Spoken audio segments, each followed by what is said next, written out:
Hello, I'm going to give an overview of the LKS tools panel for 3DCoat. So to install it, it comes as a .3DCoat pack. All you should have to do is drag it into the 3DCoat UI, and it's going to install it. If you already have a version installed and you want to install a new version, dragging the new .3DC pack into the 3DCoat UI will install it non-destructively, so it's going to overwrite older files and keep your custom stuff intact still.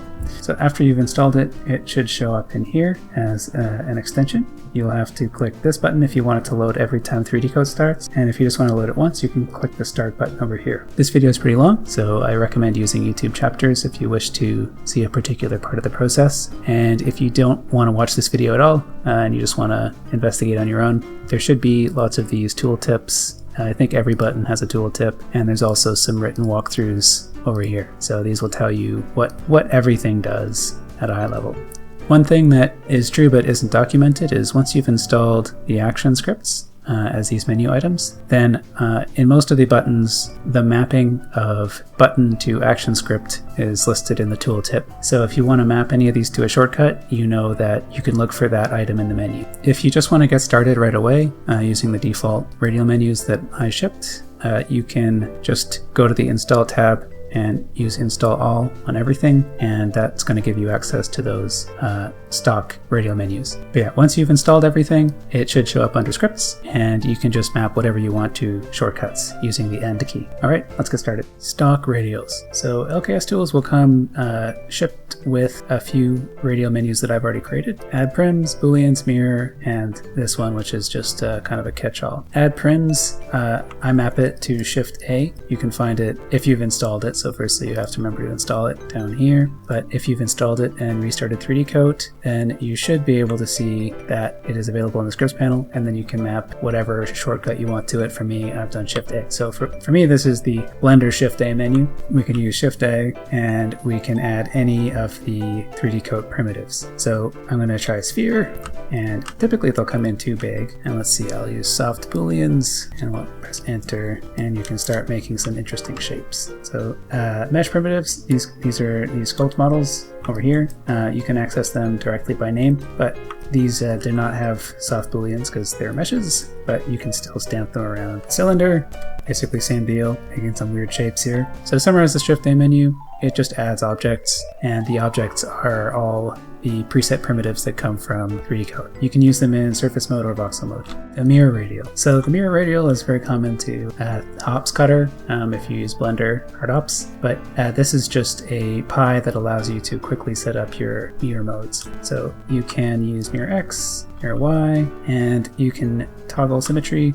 That'll turn it off, and it remembers which ones you had on. You can also toggle visibility on the planes, and unlike 3DCoat's stock, this will remember what your last option was. So if you change Vox layers, it's actually going to remember if you wanted to show the symmetry or not. So next time you toggle symmetry on another object, it's going to remain hidden or shown depending on what you had last time. Another thing 3DCoat doesn't have stock, at least not in one click, is resetting the symmetry origin. So if I set this to something weird and I say pivot to world, it's going to reset the symmetry pivot to world space.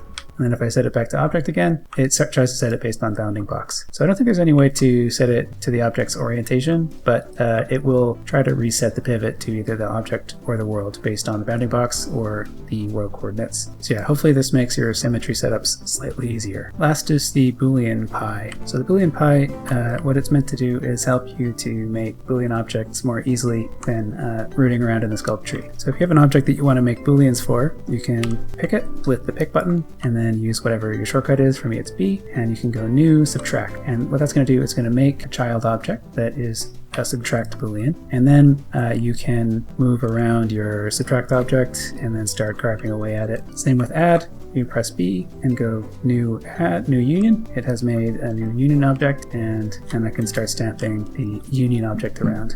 So I'll give each of them different materials just so we can see which one's which. So yeah, those are shorthands for creating new Boolean objects. All right, this is the tools menu. Tools menu has a bunch of what are essentially invokers or buttons to kick off actions that already exist in 3DCoat, but don't work in one click. So 3DCoat will often launch pop-up panels that require you to click OK. Kind of just gets in the way of your work a lot of times. So what these do is they are meant so that you can just click a button and then it will invoke that action on either the selected or everything.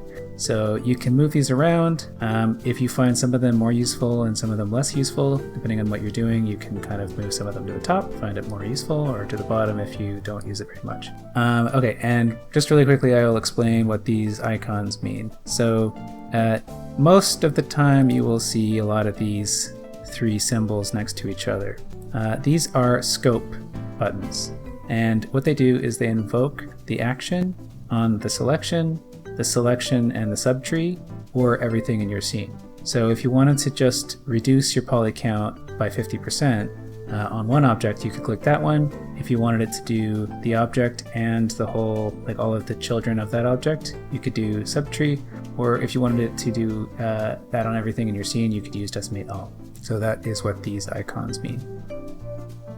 So decimate, this is probably my most frequently used pane in here, but what does it have? So you can reduce by percent. So if you want to take something down by 80%, you can click the quick option. So we can see that that has been taken down by roughly 80% now. It updated this line item here. And then there's also some presets for reducing to particular poly counts. So if you want to take everything down to 100K, you can try clicking that one. And now it is 100K tries. If you want to take it down to 10K tries, you can click that one. And now this piece is 10K tries. So this could be useful for example, pre-processing kit bash pieces, so that when you start spamming them, that you're not, taking your scene up by millions of polygons every time you use this little kit bash piece. So I find this quite useful to keep my scene light. So these options here, these are the quick options. You just kind of click it and it kind of does what you want, hopefully. But then these ones are if you have something more granular or specific that you want. So you can reduce by a specific percentage or reduce to a specific poly count. This one at the bottom is, in my opinion, also pretty useful. Like what this one does is whichever object you currently have selected, it's going to try to propagate that to either its children using the subtree or to everything else in the scene. So if I want to take everything down to this density, let's just kick it up by a couple so I'm not over decimating, then I can use this decimate everything button. So now we can see that they don't all have the same poly count, but it has tried to preserve the relative density of triangles. So all of these will be decimated roughly to the same kind of detail level. So smaller stuff gets more detail preserved, and larger stuff is also decimated at the same detail level. Resample. So unlike decimate, resample does not preserve your detail really, and every time you use it, it's going to kind of soften your model a little bit because it uses revoxelize. It's kind of like using Dynamesh and ZBrush. But if you don't care about that and you just want to make sure that everything in your scene is the same density, or you want to just double your density or half your density, then you can use resample for that. So I'll try double. You can see it has now increased the poly count by double, or we can use half, and now it's less high res. Similar to decimate, this one has a way to match other objects in your scene to the one that you have selected. So if you want everything to be at this density level, you can click match density to selection. And what that's going to do is it's going to go through all my objects and resample them so that they have the same density as this one. So now you can see if I take a look at the side view, all of the quads are at the same density level. So there's a couple options here. This one is a world space size. So this is actually really, like, it can be quite extreme. Like if you're working with very, very small models or very, very big models, this can, you click this button and it will just kind of crash your computer basically, because if I'm adding 3,000 polygons per centimeter and my model is 100 meters large, well, it's going to cost 100 gigs of RAM or something. So I've added these little idiot lights at the bottom. This is useful for me too because I'm also an idiot. I'll slide this thing and I'll click go. But you can see if I clicked this right now, it would make 8 billion polygons, which I probably don't want. But if I make it something more reasonable, like 6 million, then I can resample everything to that density. And this density estimation is cumulative for my whole scene. So it's not per object. This is going to guess that after that resample, now all of my objects together are going to be around 6 million polys. It looks like it worked out to less than that, so the estimation might not be 100% correct, but this is mostly just to prevent you from accidentally crashing your computer, so it's giving you warning lights. Similar with poly count. So this is a poly count per object, so this is not world space.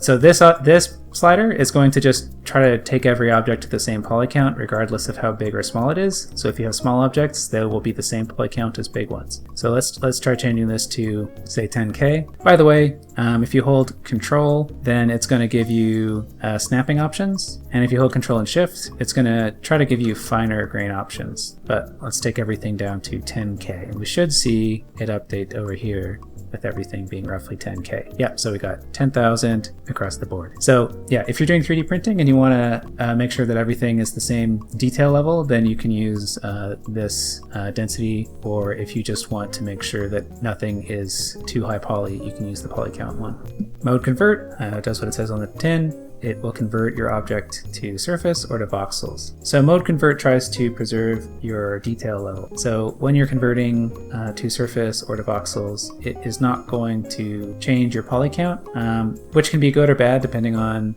if you have a really low, like a really highly decimated mesh. Then converting to voxels at the same poly count might eliminate some of the detail. But if you're just trying to convert a bunch of stuff to voxels or convert a bunch of stuff back to surface mode, then you can use this. So for example, if I use convert to voxels on everything, you can see that it made this object kind of gooby because it was low poly, but now everything in my whole scene is voxels. And conversely, if I want to convert everything back to surface mode, it just rips through it and now everything is a surface. So that is what mode convert does. Proxy and Cache. 3DCoat has a lot of built-in proxying tools to take your model down temporarily. So unlike Decimate, proxying will basically make a viewport copy that's low poly just to keep your viewport fast, but then you can restore the proxy later. This is useful if you want to keep your high polys around, but 3DCoat doesn't always have the best tooling for batch editing. So this is essentially a way to apply states of proxy to all of the objects in your scene. So we can see this guy here is pretty dense. If I change this to Decimate, set proxy, now that part is proxy. You can also unproxy it, and that should be basically instant. And lastly, there's toggle proxy, which just goes back and forth between proxy and unproxy. It's kind of the similar as this. It's just that these are imperative. You set a state, and this toggles back and forth. These are built-ins. It's just in here to make it easier to click, but there's also cache visible, uncache visible, and they're all caches. So I've cached everything, and with cache mode you can do things like adjust the proportions of your model and then uncache so that you can bring back detail. So cache and uncache are kind of like going through subdivision levels in ZBrush, where you have a low res version and then a high res, and then the low res edit propagates back up to the high res. Booleans. So these are mostly duplicates of what's in the V Pie menu. So we have a lot of these options also in this pie, but these are here in case you need to do batch operations on multiple objects. So for example, you can set the Boolean state of multiple sub tools at the same time. It will automatically convert them to voxel because it knows that you want them to be voxel. So that just makes it easier to manage your Boolean objects. And then also there is this tool that I like called create child. So 3DCoat has no way to make a Boolean child built in, so I can't just like make a box layer underneath it that is already set to child or union or subtract in one click. So this just makes that slightly easier by making it one click. So it makes the child is at the same resolution as the parent, and if I make some objects to sample around, these are going to be Booleaned in. And then similarly, if I use the subtract button, it's going to make me a subtract box layer. And if I add some objects here, I can see that it is cutting it out. The last kind of Boolean is intersect. So typically, unless you really know what you're doing, intersect is not the most useful Boolean mode unless you have your shapes plotted out already and you know kind of what you're doing. But I tend to use intersect to carve models but have sharp edges, kind of like a subtract but with box height. So if I click intersect, what it's made for me is a slightly inflated version of the same model, and it's intersecting right now. So what that means is anything I carve in here, I'll just set it to a different color, and this is above the 3D coat where they have to fix the update. But anything I carve, because this is a perfect clone that's slightly pushed out, now I get really sharp Boolean edges. And you don't have to worry about 3DCoat's topology becoming mangled, because it's not actually an applied Boolean yet. So this is a tool that I think is going to be really useful for making hard surface shapes with actually sharp corners, and it won't wind up making manifolds that you can't cut anymore, because none of this is actually a Boolean until you apply it. So there's two modes for applying your Booleans. The first is apply, that just cooks it out structively, but then if you want to keep a backup of your pre-Boolean objects, you can use apply and keep. So what this does is it clones your object, applies the Boolean, and hides the original. So we still have it here, it's just been hidden. That's the Boolean menu. It's worth saying that everything I just showed you is also accessible with the B key. So we can toggle between, these are just utilities. So usually you want everything to be in voxel mode. So this is here to make it easier to toggle your mesh to voxel and apply Booleans and create new Boolean objects and set mode. So if I want to, for example, make this into an intersect, so convert it to voxel, I will then make an intersect, and now just like before, if I start cutting away at the copy, I have perfectly sharp cuts, and B, apply. Now it is back into surface mode with an applied Boolean. Visibility and ghost. So how many times have you been here in this situation where you have a bunch of random stuff ghosted in your tree? For that reason I made these batch operations for toggling ghost. So if you grab your root object, you can go toggle ghost on everything under it. You can unghost everything. And then there's also visibility. So if I grab an arm and I go hide, I go show. So this is pretty much just a toggler that actually works. Go isolate ghost. Now we're just ghosting this one object. It doesn't do the subtree, it just does that one. So these also have mappings that I highly recommend shoving on a hotkey. For me, I use G and Alt-G. So Alt-G just straight up clears ghost on everything, and G isolates ghost. It makes it a lot easier to just, if you want to work on one part, you can just isolate ghost on that part, and then Alt-G clears ghost. Dynamic subdiv. So typically when you're sculpting in 3DCoat, you want a particular subdiv level. So let's say that this is at 11 right now, and that's giving me this level of tessellation. But when you switch brushes, it is completely reset. We can see here at the top left, it's off because the auto subdiv level is a brush setting. Kind of like ZBrush's Sculptress Pro or Blender's Autotopo, you kind of just want every brush to use the same auto subdiv level. This tool actually remembers your last subdiv level. So whatever you used plus or minus, it's going to remember that. And then after you change your tools, you hit apply again and it remembers that that was 8. So I typically wouldn't use this from here. I have all of these mapped to shortcuts. And the shortcuts that I use are page up, page down for increase or decrease subdiv level. And whenever I change my tool, it will reset the auto subdivide to whatever the tool preset is, but then I can just use page up or page down again, and that's going to bring back my auto subdiv. So it's a bit janky, but it is faster than having to go up here and reset everything, and it keeps your hands on the keyboard.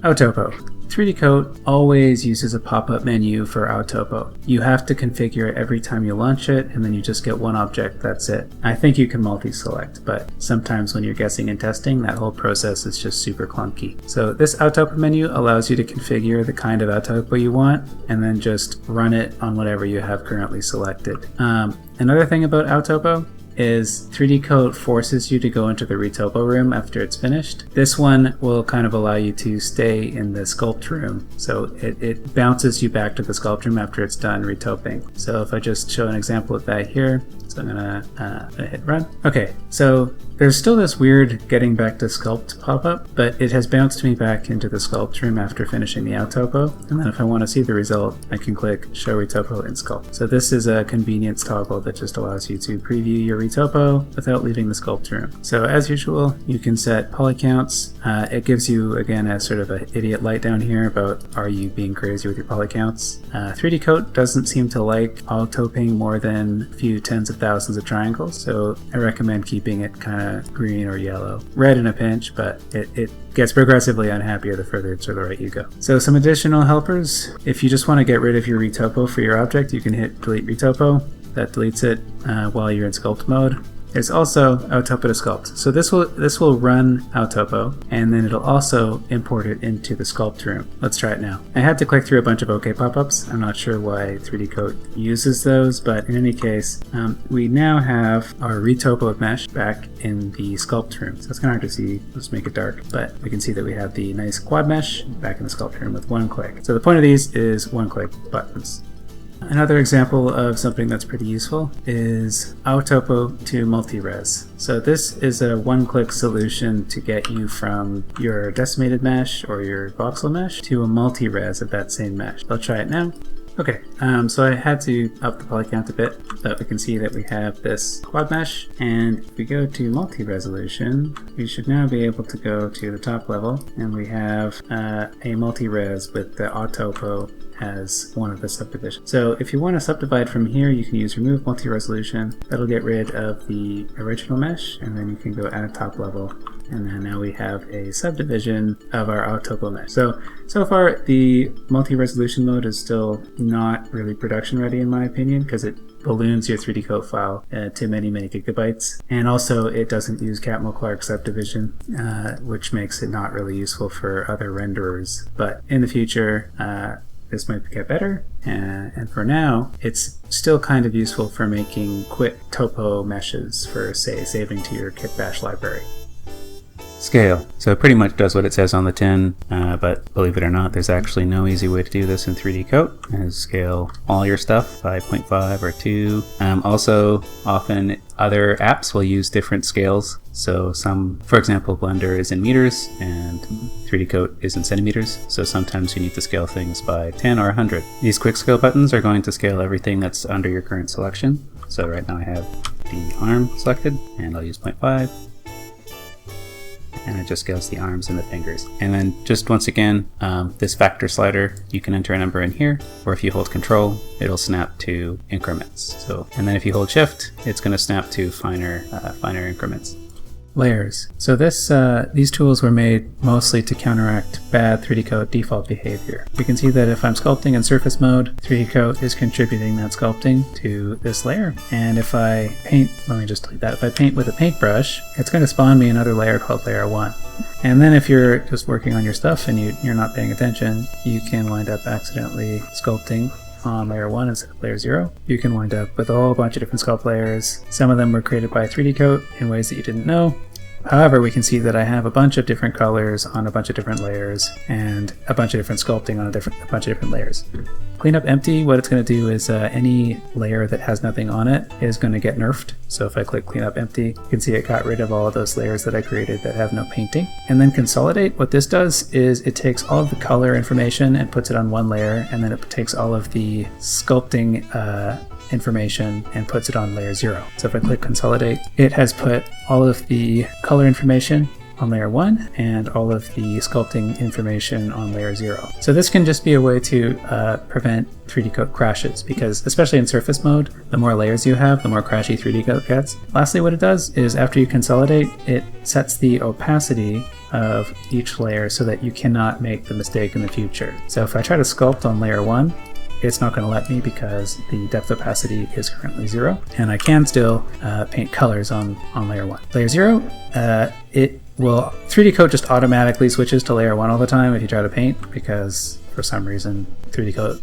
devs have decided that you must only ever paint on a layer called layer 1. But on layer 0, it also sets the opacity and gloss and metalness to 0, so that even if you wanted to, you couldn't actually paint color on layer 0. Setup. Now, if you have no layers and you just want to have a good setup, you can use the setup button. This is just going to set up the layer 0 and layer 1 as the default layers, and layer 0 will not allow you to paint color, and layer 1 will not allow you to paint depth. So these 3 buttons basically just prevent 3DCoat from crashing and allow you to keep your layers a bit tidier. Okay, last but not least are the smart actions. So the most useful ones in here are probably ID map. That will assign a random color to each of your subtools. If you click it a couple times, you can get different variation. But you can use this for baking. If you want to bake a ID map so that you can, in Painter or Designer, slap on different materials onto different parts of your model. This will make this ID map layer that contains a fill for each object that is a randomized color. Smart split. So I recommend mapping this to a shortcut, but Basically what this does is it splits geometry into two based on whether you have something masked or hidden. So in voxel mode, Smart Split will expect you to hide geometry. So I'm going to enter Vox Hide Brush and then just hide some geo and hit Smart Split. So it's made this separate piece and it's preserved both halves of it. But if I go to surface mode, it's going to try to split my masked area. So I'm going to just add a mask, and now if I use Smart Split, it has, at least it should have, created a part in surface mode only, and it tries to fill both sides. This is just a utility function. I'll show a more practical example of taking some body parts apart. So I'm going to go to Mask. I'm going to just select Lasso tool, grab one of these parts, and I'm going to use Smart Split. Now, if I go to the part, it has been pulled off. So it's just a combination between masking and then closing the holes that are left behind. Now, if I go to voxel mode, this is where things get a little bit interesting. Because Vox Hide, this is sort of the Anton trick, once you start making more complex shapes with Vox Hide. So this is now been sliced a bunch. You can use Smart Split and it separates that part off. Now this is a separate object. In 3DCoat, you can do this with just the UI, but both of these actions take several different clicks, and I find it really annoying, so I made it one click. Merge parts. So 3DCoat will sometimes try to merge stuff with Booleans, and typically when you're merging, at least when I want to merge the entire subtree, so everything under a parent object, and I also want nothing to be Booleaned together, because if I Boolean them, then I can lose some of the shapes. I can't separate it again. So I added merge parts. What this does is it essentially just collapses everything under it in surface mode. So it forces it into surface mode so that it can retain the parts. You can see that we have the interior geometry still here. And that way you don't get merging. Mesh to Vox. So I map this to a shortcut. It just switches between mesh mode and voxel mode, and it retains the poly count. So if you're just going back and forth and you don't want to change the detail level, you just want to go back and forth between surface and voxel, you can use this button, but I recommend using this as a shortcut instead. Save Symmetrize. So it may not be the case in 2026.12, but for a long time, symmetrizing in surface mode would just straight up crash 3DCoat a lot of the time, especially when you start having multiple sublayers. So multiple sculpt layers plus 3DCoat's surface mode equals lots of crashy symmetrizing. So save Symmetrize, what this does is it will revoxelize your object, merge or apply the symmetry well in voxel mode, and then convert it back to whatever you had before. It's called save Symmetrize because it doesn't crash. You will lose some detail because it's revoxelizing it if you save Symmetrize, but I found this to be useful when sculpting my stuff. So we can see here that we've returned to sculpt mode. It's still roughly the same density. We lost those inside faces because it has revoxelized it, but didn't crash, and we got our symmetry. The install menu. 3DCoat doesn't allow you to map things directly from an add-on to a shortcut. So this install menu is meant to add anything that you can do in this tool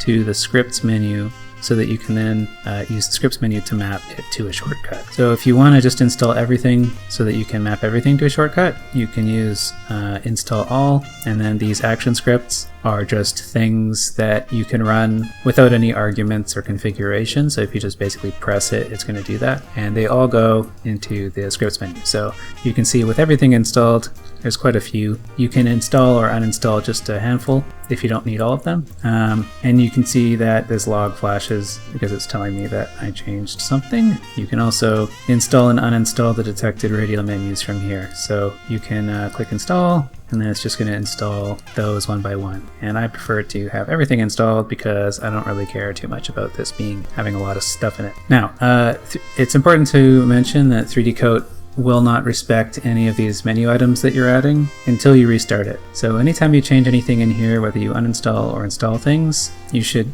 restart 3DCoat immediately after. That also goes for creating new radial menus and using this install shortcut here. But anytime you uninstall or install anything, it will not show it until you restart 3DCoat. And if you just want to completely uninstall the LKS tools for whatever reason, there is a shorthand here for uninstall all, which will just get rid of everything that is installed. All the custom menus that LKS tools installed will get rid of them all. Orphans, this is kind of a special case. This is for if you have menu items that don't actually refer to a valid tool. So if you have installed for example, a custom radial menu, and it doesn't exist anymore in the tooling, that is an orphan. So uninstall orphans is going to look through your scripts menu for custom menu items that are owned by LKS tools but don't have a corresponding action, and it's going to nerf those. So here's how to build a new radial menu from scratch.